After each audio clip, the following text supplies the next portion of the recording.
September 4 വിശുദ്ധ റൊസാലിയോ.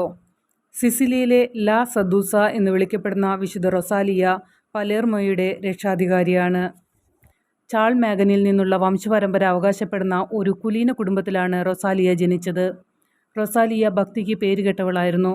ചെറുപ്രായത്തിൽ തന്നെ മതവിശ്വാസിയായിരുന്നു. പെല്ലഗ്രീനോ പർവ്വതത്തിലെ ഒരു ഗുഹയിൽ 1116 36-ാം വയസ്സിൽ മരിച്ചു. അവൾ ഒരു സുന്ദരിയായ സ്ത്രീയാണെന്ന് പറയപ്പെടുന്നു.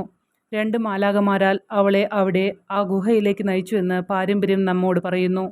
ആ ഗുഹയിൽ അവൾ എഴുതി, റോസസ് പ്രഭുവായ സിനിബാൾഗിൻ്റെ മകളായ റൊസാലിയ എൻ്റെ കർത്താവിൻ്റെ സ്നേഹത്തിനായി ഈ ഗുഹയിൽ ജീവിക്കാൻ തീരുമാനിച്ചു.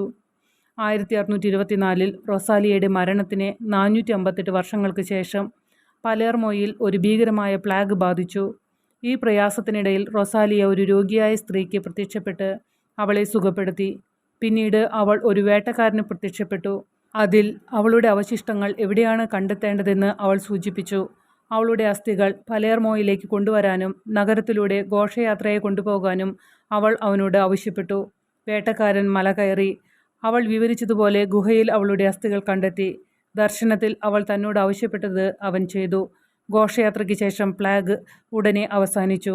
ഈ മഹാത്ഭുതത്തിന് ശേഷം പലേർമോയുടെ രക്ഷാധികാരിയായി വിശുദ്ധ റൊസാലിയയെ ആദരിക്കുന്നു. അവളുടെ അവശിഷ്ടങ്ങൾ കണ്ടെത്തിയ ഗുഹയിൽ ഒരു സങ്കേതവും നിർമ്മിച്ചു.